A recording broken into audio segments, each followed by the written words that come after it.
Now, still in the second part of the smallest amount of hair, smallest amount of unbrushed hair at a time, is we work from the feet and toes towards the nose. Because whenever we do this, we're gonna work on the least amount of unbrushed hair at a time. We finish up this area, we go a little bit further. In case we were trying to start, let's say, on the chest area here, or the sides, let's say the sides is going to be better. We try to work on here. All of the surface here is going to be absolutely unbrushed.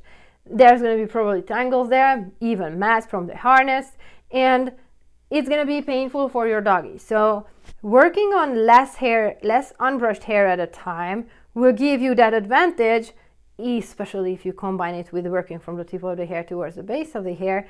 Will give you that advantage that your dog is going to be more comfortable, so they will cooperate more willingly. Ninth part, directions to brush on the dog's body. I like to go with the hair growth for general brushing when there is no craziness going on the doggy, because you do it frequently. So I brush this way as the hair grows on all body parts with that. Whenever it comes to the ears, I go with the hair growth, but since I move the ear up, I'm moving the brush upwards. But in general, I'm going downwards like that, all over, even on the tail. And when it comes to mats, the direction can be anything. When there's a mat here, I open up the coat. Let's see, I open up the coat like that, and then I work on the brush. And whatever direction works, and the mat loosens up faster, I will keep doing that until the mat is loosened up perfectly, so the doggy is going to be comfortable. It doesn't matter, just keep in mind that the direction which you are opening up the mat the fastest. Great. Directions to brush on dog's body part. Critical. It's so important. I like to explain it the way that you are grooming and brushing a robo-doodle.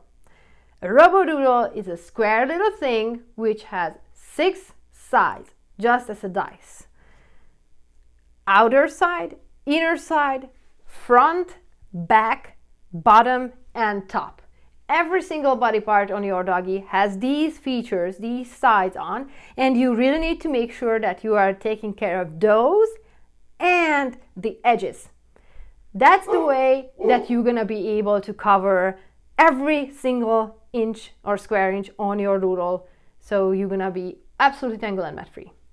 So keep in mind, you are brushing a robo doodle, 6 sides. Awesome, plus edges. Haha, I hope you remembered. Great, so now we can see the workflow. You know all the tips and tricks I do, and here's the workflow. Actually, no. Before the brushing, there is a workflow I like to do on my clients whenever it comes to brushing, but for you, when it still does worth to do these like every 3 weeks or something. But whenever doggies come to me, I always do this to make sure that I do these before the brushing. So what are these surprising, what is the surprising list here? Eye area. I really want to make sure that I can see the doggies' reactions, and I want to see their eyes. So before I would brush, comb, do the haircut, bathe, whatever, I do an eye area trim to make sure that all the fluff is out of the way and we can keep eye contact and I can see whether the doggy is happy or they are in pain or whatnot. Paw hair and paw pad boomerangs. Since I groom my clients 90+% of the time on a table while they are standing or sitting, they need to get a good grip, and in general I just like to take care of the paw hair on the surface of the pads, between the pads and among the pads. I call them paw pad boomerangs, and in between the toes I call them toe mohawks. So I make sure that there are no hair under the paw pad, no toe mohawks, and no paw pad boomerangs present. In case they are there, I trim them out before, because in case you just jump on brushing your doodle in a way that it's just they are there, and you are just brushing, then the pins of the brush will pick up the little mats in between, the toe marks by the base, and your dog will react like, you're not doing anything there, and they're gonna be really, really unhappy. So double checking that they are not there and resolving in case they are by snipping them out. Specific tutorial for this. Don't try it without knowing what you're doing. It's critical. So you're gonna be able to keep your doggy safe without all of those. I like to check for nails. Oftentimes when doggies have long nails and they are having hard time standing for too long because the nail is pressing against the toe and it's not comfy for them, they're not gonna be happy about the brushing. And we think it's because of the brush, but honestly it's because of the too long nails. So I like to trim the nails in case they are too long and touching the ground before the brush and brushing, and then so the doggy will be comfortable. I trim and file, and that's it. I like to do the sanitary trim before, which includes not only the privates, the peepees and the anus area, but also the behind the ear area and the armpits. Why?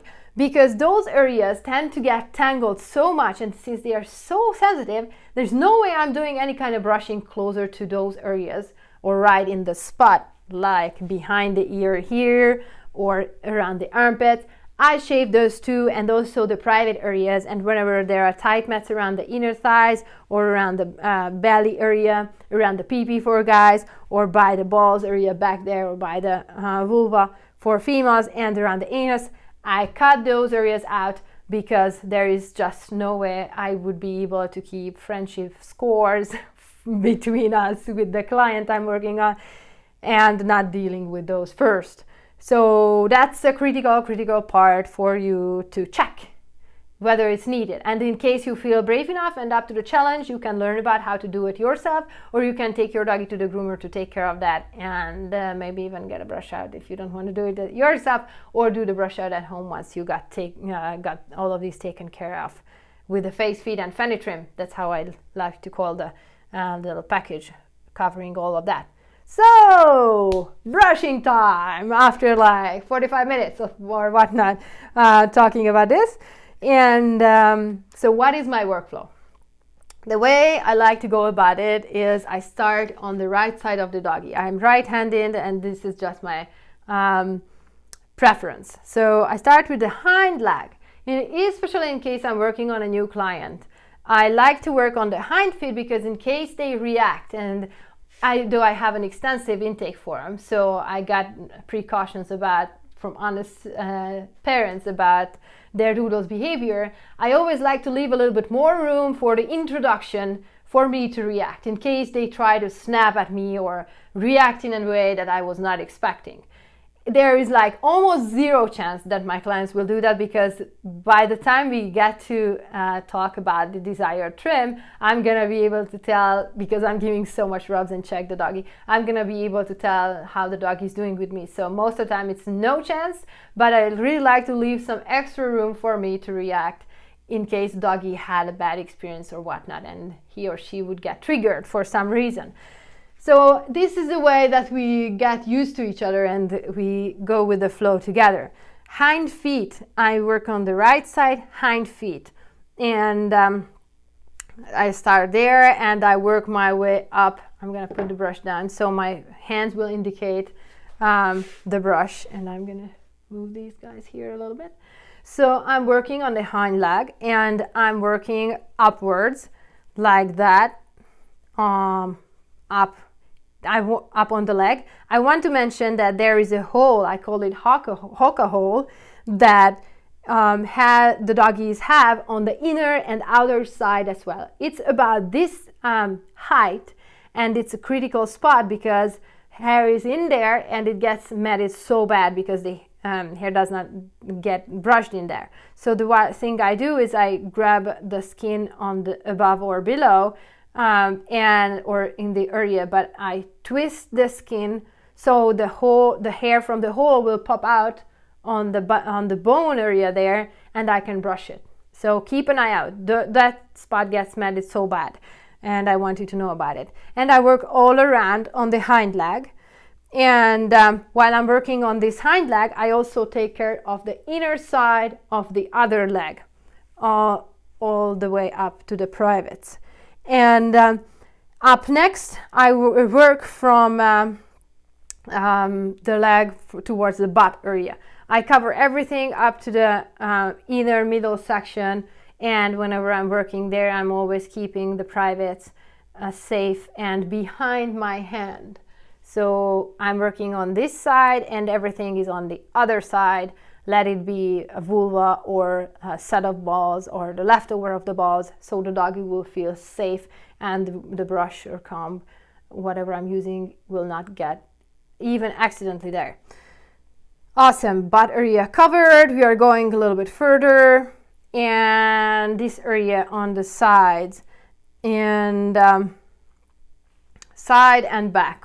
You can do the whole thing, you know, kind of in once on small doggies, but you can also do like this side or that side. I mean, the side and the top after each other. It doesn't really matter. Critical spot, I call this the belly thigh flap, because the hair here is so soft and it folds, and it's very easy to miss this section and end up with a really ugly hole in here because of deep mats. Okie dokie, great.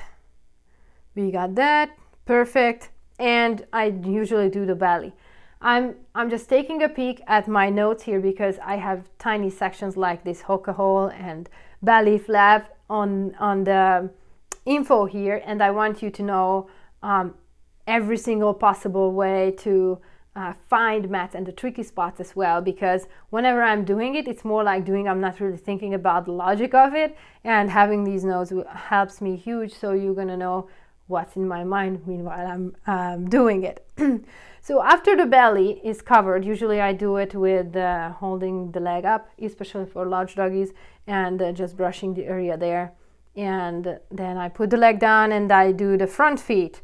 Same thing, brushing it from the front, and make sure that you are stretching the doggy's leg out, because this little corner here gets forgotten and it's very nasty, ugly. Short shave looks very ugly when short shave is needed there because of tight mats. So that's how I like to hold the doggy's leg, stretch it out, and then you can brush the full height of the leg, all sides, every single side.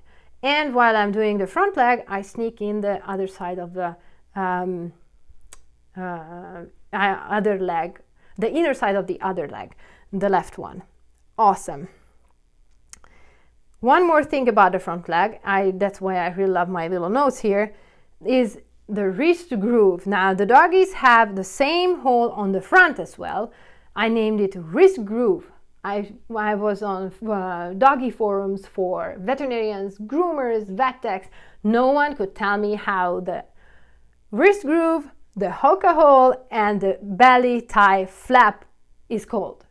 So I had to give them a name, because it's like I really have to call them something. So that's what I come up with. And same thing applies on the front, also on the outer and inner sides. You need to pay attention to those little spots. They can be kind of tightly matted.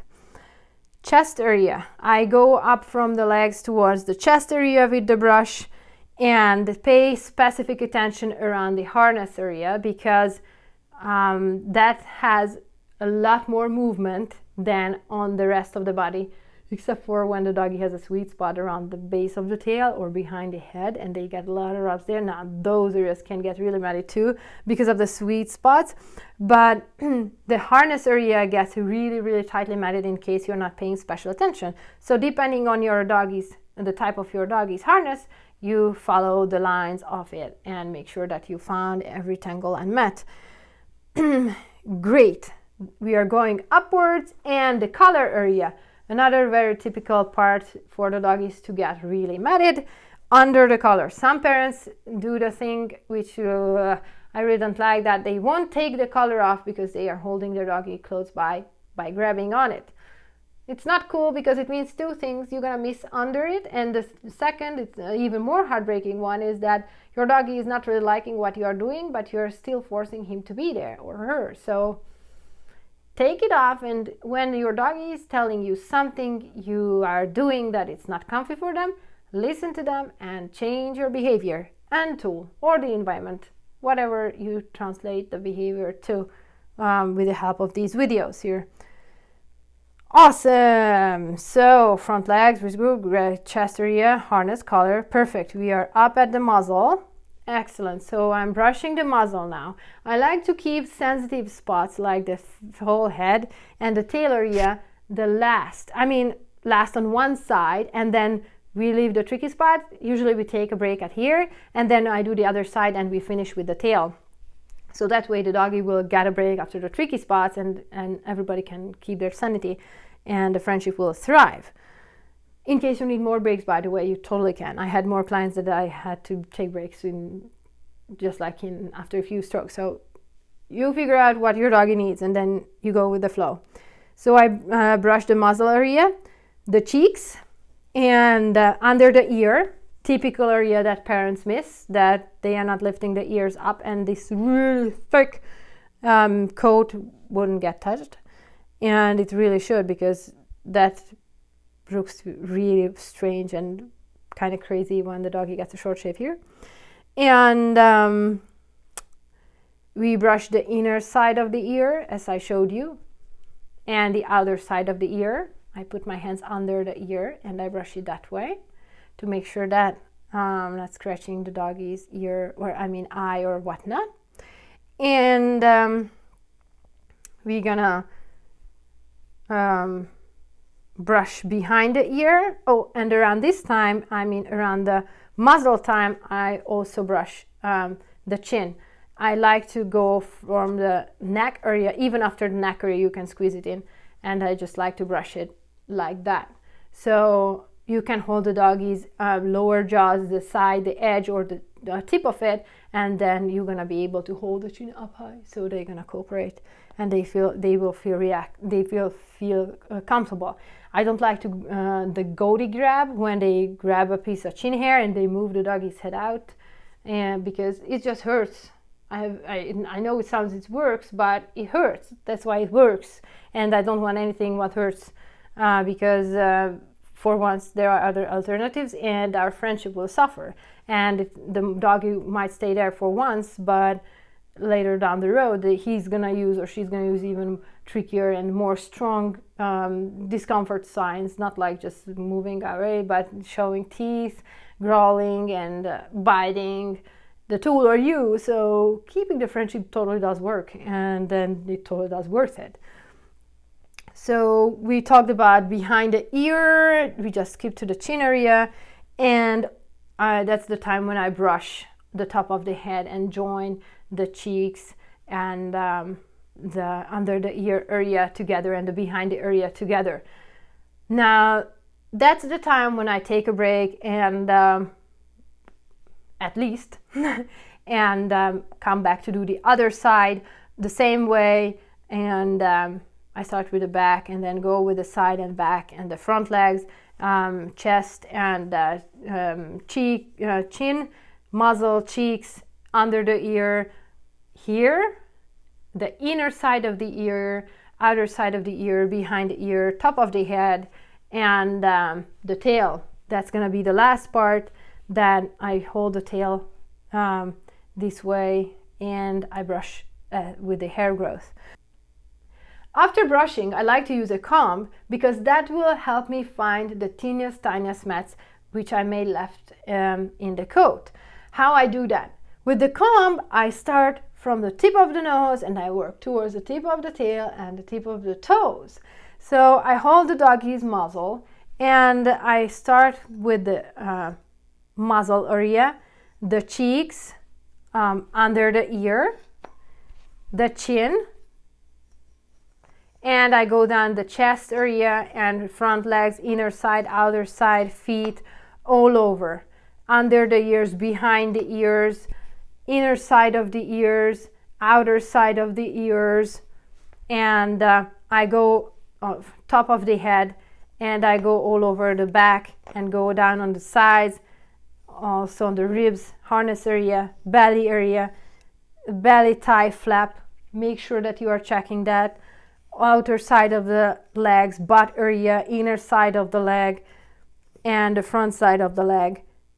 And I turn the doggy around, same thing, muzzle, cheeks, neck, chest area, under the ears, top of the head, side of the head, outer side of the ear, inner side of the ear, whoops, under the ear, behind the ear, back side of the neck, side, back, hind leg, all around, and inner side if you want to, but with the comb I usually do on the inner side on the same leg what I'm working on from the outside, not working across as with the other one.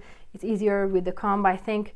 And the butt area, and all around on the leg. And the tail is the last one. I do it in a way that hold the bony part, and just making sure the two sides are covered. The underside needs to be covered as well, and also the top of the tail and the edges. So that's it. Would you thought that there is so much thing just the workflow of the brushing and how you keep your doggy comfortable for it?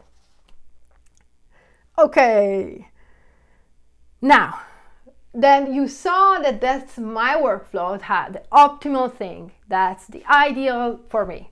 You can decide for yourself, but I like to switch between body parts in case the dog is showing sensitivity signs because they are not comfortable with me around their butts, because this is our first appointment, or because they recently got bitten by a dog and the wound is still healing around there, and they need a little bit more trust build up that, hey, I'm gonna be able to take care of that as well, even that you have a little scab around there or two.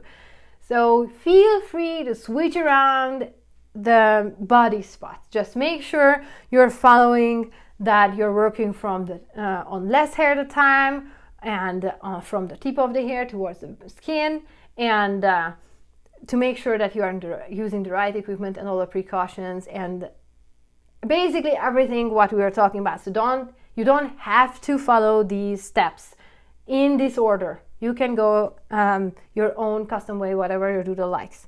And you need to take breaks. Breaks are critical. So even I'm craving for one by now. I bet you do too. So take breaks. In case your dog is getting frustrated or you are sensing that you are getting frustrated, put the brush down, let your doggy go, and enjoy life. Because after all, what's all this in case your dog is not happy about it? And what's all this in case you are not happy about it? So take breaks and come back to the topic later whenever both of you are recharged. And that's going to be the key, so everyone is going to be comfortable and they will cooperate. Cool. I'm glad you made it this far. I need to take a break. So see you soon.